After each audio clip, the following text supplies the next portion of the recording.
I feel like a lot of the mistakes that I've made in my life is because I don't surrender and let God do his work. I'll, I have the tendency to want to try to control things and to make things go my way. And the reality is I don't know how things are supposed to go. I only know how I feel. I only know what I desire. And I know what I feel comfortable doing. And I think that life is really all about taking like guided action. And it's about having a balance between your masculine and feminine. Like, as a woman, I feel like I've been conditioned, as an American woman, I feel like I've been conditioned to kind of operate in more of a masculine field. And as I'm getting older, as I'm getting closer to graduating college, I realize that that really doesn't resonate with me. Like, even in my business, I'm a hairstylist, and even the fact that I like schedule my appointments and, like I schedule them out like months in advance, and I'm just working so hard all the time, working so consistently on a schedule, I can see that I'm not allowing space for my feminine flow to like happen. Oh,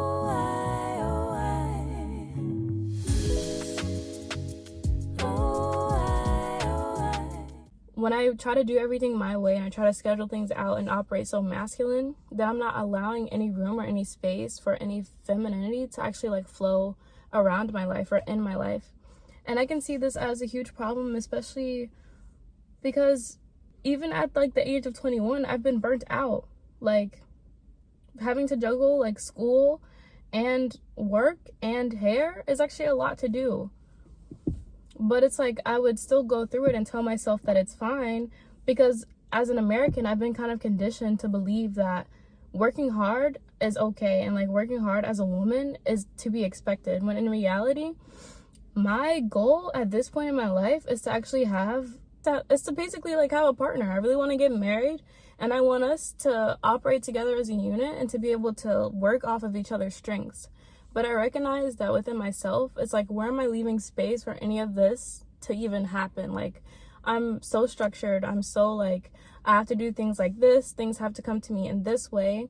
And I really don't want to like operate in that way. But I understand, like in the back of my head what's going on.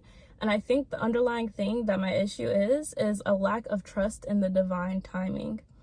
God knows what's best for us. God knows his master plan. He knows what he's doing. And God is cooking. Like, God cooks every day. God lays stuff into place. He makes stuff the most perfect way that it's supposed to be. And it's like, even if I can't see how things are supposed to be now, God knows, God sees, and it's all up to me to just have faith in God and not want to control every little thing in my life. Not control every little part of things that are happening. I think another layer of trusting in the divine timing is actually like following through with the things that you learn over time. So I think that like, until you learn a lesson, God will keep trying to teach you it. And you're going to keep having these cycles of things that maybe you don't want, but it's like things that you will keep welcoming into your life. For example, for me, like, I really like the place that I go to college. That is the place, like, for one, it's in the middle of nowhere, so a lot of people don't like it, but I actually love it because it's peaceful and I'm able to get work done. And it's also like so beautiful. Like, it's in the mountains. It's so beautiful. I love to just like literally go outside and like take a walk around the neighborhood. It's so peaceful for me. I can really live my best life where I go to college at, because it's so amazing for me. Like, it's just so, it's like a sanctuary for me. It's like peace all over the place, and I love it. I love the peace. I love the quiet. I love feeling safe as well. And it's not like, I'm definitely at this point in my life where it's like going back and forth between like my peace, my sanctuary that God has blessed me with, aka my college, and then coming back home where it's like, I love my family. I love being with my family. I love seeing my siblings. If I haven't like mentioned this, I haven't mentioned this, but I'm the oldest of 9, so I have 8 younger siblings, and I have my mom and my nana, and I love seeing my family. I love spending time with my family. But I recognize that being here, like being back home, sometimes drains my energy, and it's because this isn't the place where I flourish. Like, there's things about this environment, like a lack of safety, a lack of like even a place to even sleep. It's like, it throws me off. I mean, but I have to realize that God has taught me a lesson. He showed me what kind of environment I flourish in. And it's like, I keep choosing to go back. That's a mistake. I feel like that's another like kind of mistake that people can make, and not trusting in the divine timing, is like not learning the lesson that God wants you to learn. If he's showing you that something is good for you and you feel good doing something, then do more of that. If he's showing you that something is bad for you and that it's taken away from you and is draining your energy, then stop doing that. You know, I think it's like, I feel like every person deep down, we know what the answer is. We know what we're looking for. We know what we're supposed to do to get to that next level. But we let these like outside factors kind of like hold us back, and we want to hold on to the things that we want to hold on to. It's like we leave a lack of space for God to come in and to help us, because we think that we have all the control in our lives and we want to plan everything from point A to B and we want to make it work how we want to make it work. And that's just not even practical. You know, after a certain point, it's not practical. Like, I do understand, like, as a woman, it is good that I can be in touch with my masculine side. And I will say that, like, there's a lot of benefits to knowing that I can make money with my hands and that I have the power within myself to just, like, bring money into my life, to actually make things happen and to hold a structure for myself. I think that's very valuable. That's the way that I do want to use my masculine energy. I want to use it to be able to operate and to be able to get things done, you know, make plans, actually follow through with the plans, especially because I'm an entrepreneur. I think it's important that I'm in touch with my masculine side. But I think in my life, I definitely want to operate for more from a feminine place, from like more of my feminine energy. And in order to do that, I have to have faith in divine timing, and I have to realize when it's time to take a step back and to leave space for God to operate, to leave space for God to make things happen in my life. Maybe I don't understand how things will happen. Maybe I don't see how things will go. But if I literally take a step back and allow God to do what he does best, since he is the ultimate divine, he has like the key to everything. If I take a step back and allow him to do that, then it will be nothing but blessings for me. I noticed that I can get in the way of my own blessings by feeling like I know everything, feeling like I know like how things are supposed to go and know what I'm supposed to do. But it's really just like, if I sit with myself, take a second and like breathe and see how I feel, the answer is in here. Like, the answer is here. I can feel it. I can feel what I'm supposed to do. But yet I will sometimes make decisions that are against that. And that is my problem. You know, that's what I'm learning to not do, because I think my ultimate goal is to honestly be so close to God that we're just like unbreakable. Like, I want to be so close to God that I hear him and I feel him all the time and I know what I'm supposed to do. And I think that a huge part of that is listening to my gut, because God communicates to us and in our bodies, of course, you know, like he communicates to you in your body. You know deep down what you're supposed to do, and God would never place a desire onto you that he wouldn't fulfill. You know, God is abundant. God is full of so much abundance. He has so much that he can give from and provide from. Like, he's limitless, you know, there's so much there that he knows he can provide. He would not put a desire in any human that he could not provide for. That, so like, the way I look at it is like, anything that I desire, anything that I want in my spirit and my soul, I know that it's attainable for me because God is abundant. I'm just at that point where I'm just trying to navigate, you know, like how to get through things. And I'm seeing that sometimes I have a lack of trust and a divine timing. I want to control everything. I want to have my hands on every part of the process. And I don't think it's supposed to be like that. I don't think I'm supposed to do that. I think I'm supposed to like take a break, you know, take a step back, actually like chill and allow things to flow, right? And this is because I'm a woman. Like, as women, we're very attractive. We literally can make bodies in our body. You know, we have so much potential physically as a woman. We have so much energy, so much life literally within us already. Like, I literally have eggs. I have human lives in me right now. You know, I have so much potential in me. I cannot keep just operating from such a masculine place. I'm not a man. And this is just something that's so common, especially in like the African American community, or just American in general, or even African. Literally all of those categories that I'm in. It's so common that I feel like women they operate kind of like men. Like, we want to make things happen. And I think it's a beautiful thing that women have power. We have rights. We have the ability to make money. We have the ability to get whatever job we want. But I think it's getting to the point where I have to ask myself, is that actually what I want for myself? Like, I know that the option is there. Just like I can go get addicted to crack if I wanted to. Like, the option is there. But is that the best thing for me? Like, is it the best thing for me, me personally, to go put myself in corporate America, or go put myself in these positions where I'm like working so hard, exchanging my literal time and life for money? Is that really something for me? I know that I can, but is that the best? It's definitely not the best for me. That's definitely not the life that I want to live. And I think like I can see like a big lack that I have in my life is that trust in God, and also the trust in masculine. And this comes from my experience in being like raised by a single mother. I don't know what it looks like to have a healthy man, but I do know, thank God, I do know that men are providers, and that men do want to provide, and men flourish when they're providing. Men have so much energy, so much testosterone. They have so much to actually give. If you allow a man to give to you, he will give to you like joyfully. Like, and even in my life, and the small amount of dating that I've done, I've seen that men, they naturally have a tendency to want to give to you and provide to you.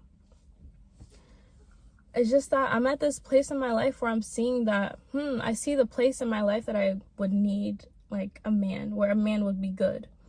And I guess it's like, I'm realizing this at the perfect point in my life, because I'm only 21, you know, like it's not like I'm like too young or too old. I feel like I'm at like the perfect place to kind of realize this.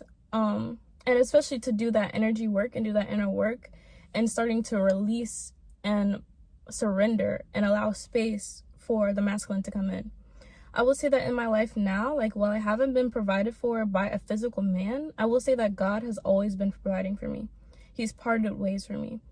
Like, I'm a first generation college student, and my college has been completely paid for. I actually get paid to go to college because I get refunds from all the financial aid that I have.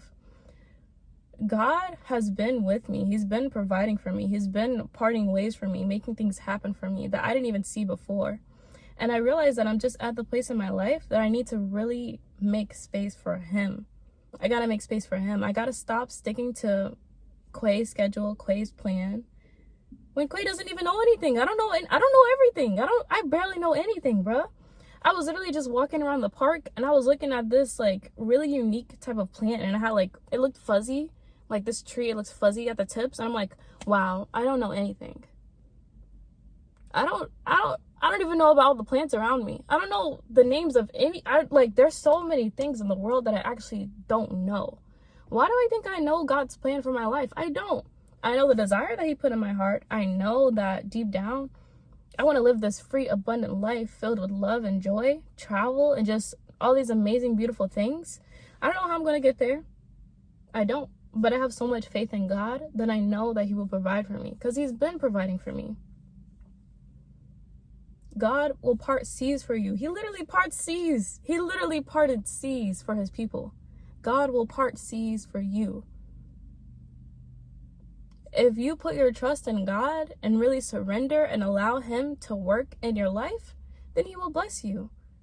That's why it's so important to prioritize your relationship with God, so that you can hear him, so that you can feel close to him, so that you can put trust in the divine timing. Imagine how hard it would be to trust your intuition and to trust God if you're like polluting yourself with all these different things, all these different influences, you know? You're letting like people that have nothing that you want, that live literally like horrible lives, advise you. You're poisoning your body with like toxins. You're eating bad foods. You're just indulging in things that you shouldn't be indulging in. It's going to be really hard to hear God if you poison yourself, if you're like literally poisoning yourself.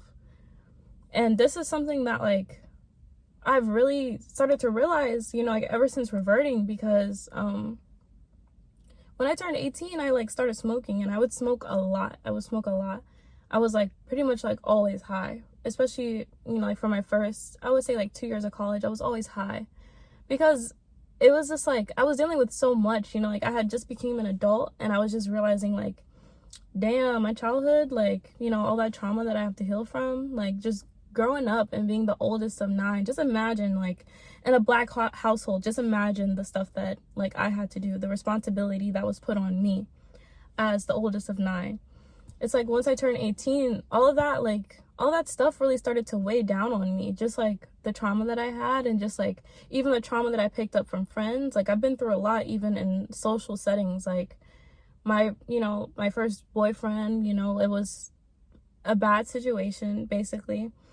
Him and my best friend had got together, so I had felt like the worst type of heartbreak before I even turned 18. I had felt betrayal. I had felt like burdened with so many things. So when I turned 18, I started smoking. And the thing is, where I'm from, literally people started smoking at like 14, 15. So I actually thought I was doing a good thing by starting to smoke so late. But I would be like high all the time. And it's like, I will say that like, I think in a way it did help me because it helped me suppress my emotions so I can get into my head. But that's also not a good thing because I literally was numb. I was literally numb. I was numb. I didn't feel anything. But because I didn't feel anything, I started to think more logically, and I started to be able to take more actions.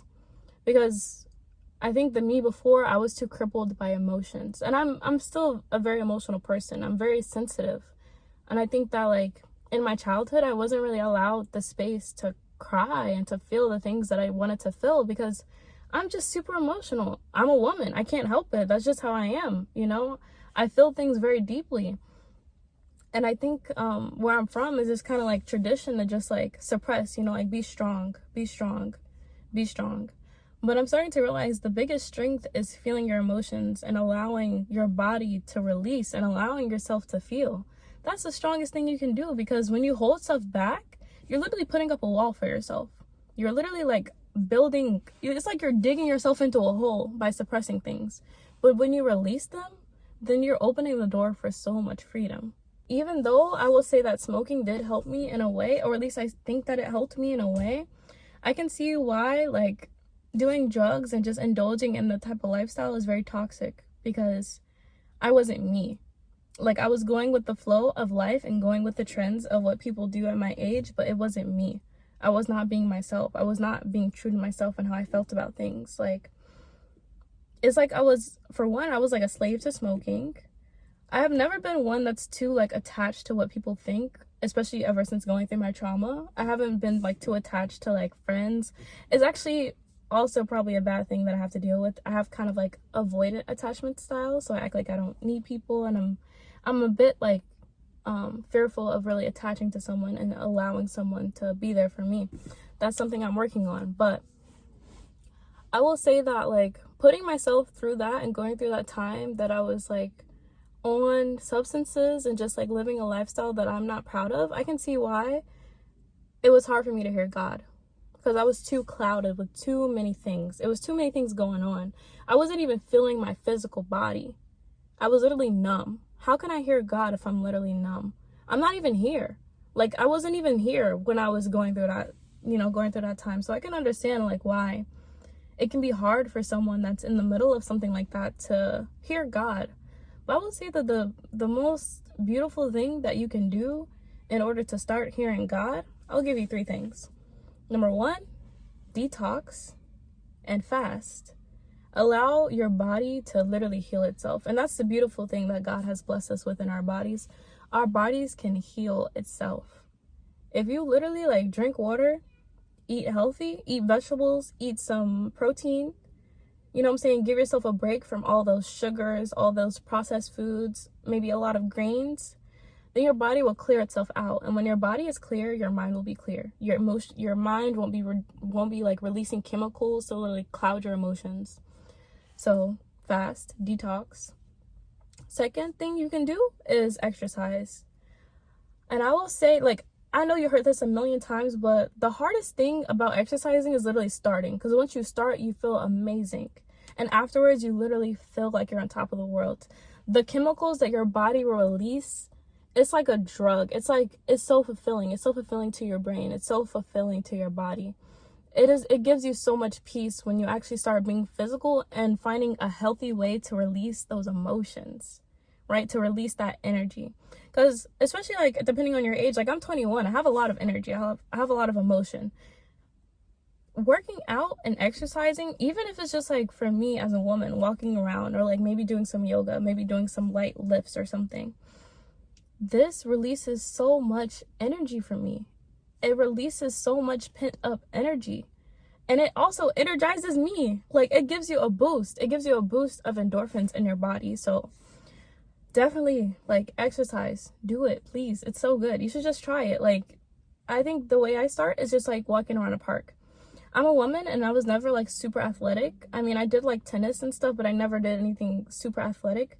So for me, I really like walking, spending some time on the treadmill, literally walking around a park, or doing the little elliptical, you know what I'm saying? Maybe sometimes I'll do like some like assisted, like, what do you call these, pull-ups, whatever, or maybe doing some, you know, lifting some weights, or literally jumping rope. But do what feels fun to you. Do what feels good. Like, you have all the right, you have all of the potential and all of the resources to exercise and to do what feels good for you. So I would say definitely do that. Like, work out, please. Get your body moving. God bless you with the body. If you can go like this, if you can go like this, if you can literally blink your eyes, if you can smell with your nose, you are so blessed. Some people, they don't have this. Some people don't have anything. Some people can't do anything. Some people are literally paralyzed. You are so blessed. You are literally so blessed. God has blessed you so much. Please do not waste this blessing. Please don't. Like, please take advantage of the blessing that you're living in right now. Your body, please do it. And then I will say the third thing that you can do to be able to hear God clearly is stop listening to people that you don't want to be like. I feel like once I learned this piece of advice, then stuff really started getting clear for me, because I would see this in my life. Like, even, you know, like when I was a teenager, I would seek advice from my friends, which was high-key like the stupidest thing I could do. It's like the stupidest thing you can do. Taking advice is literally, my mom says this, it's the blind leading the blind. Like, they don't know. If you are taking advice from your peers, I think it's silly. And I think that you should take advice from people that have things that you want. That's my motto. That's my philosophy. I take advice from people that have lives that I want, okay? And I don't say this in an arrogant way. I think that everyone has something to teach me. So if someone stops me and, you know, we connect for a moment and we have a conversation, I think that God communicates to me through people. So I will listen to them and I will take what they have to tell me. I will literally be there and I will be present and I will accept. I will be open to accepting the lesson that God wants to teach me in that moment. But I mean, in general, for your daily life, when you're seeking advice, seek advice from people that have things that you want. Don't seek advice from people that don't have things that you want. That makes no sense. It makes no sense. It's literally the blind leading the blind. And I know for me personally, I unfortunately don't really have anyone in my physical life that I take advice from, because no one in my physical life has what I want, right? But thank God, you literally, look at you, you're on YouTube. You literally have the internet. There are so many people on this planet that can help you. And thank God that these people use their platforms in order to teach and in order to tell you more things. I will say that another place that I like to seek advice is through my faith, right? So there's a few like Muslim influencers or a few like resources that I would like to go to, especially when I'm feeling like maybe too heavy, or, you know, I'll just put on some Quran, or I'll do like a remembrance for God just so I can remember God. And that really helps me a lot, because I feel like God reaches to those who reach to him. I know that there's many sayings even in Christianity and in Islam that it's like, basically, if you extend, it's kind of like the idea is like, if you extend a pinky to God, he's going to reach his whole body towards you. You know, like if you literally try, then God will come for you. He's there for us. He wants us. He wants us to be there for him. He wants us to literally reach for him, to seek him. And I really appreciate that. I think knowing that gives me a lot of comfort and gives me a lot of like peace, because I know that at the end of the day, no matter what I'm going through, no matter what I'm struggling with, God is there. Alhamdulillah, God is there. But yeah, I think that it's super important to trust in divine timing. There's many things that can be blocking the transmissions from God, and there's many ways that you can clear that up so that you can start hearing God. I think it's so important for you to allow the space for God to come into your life and to bless you. Be blessed. Don't be stressed. Have a beautiful day. I'll see you in the next one.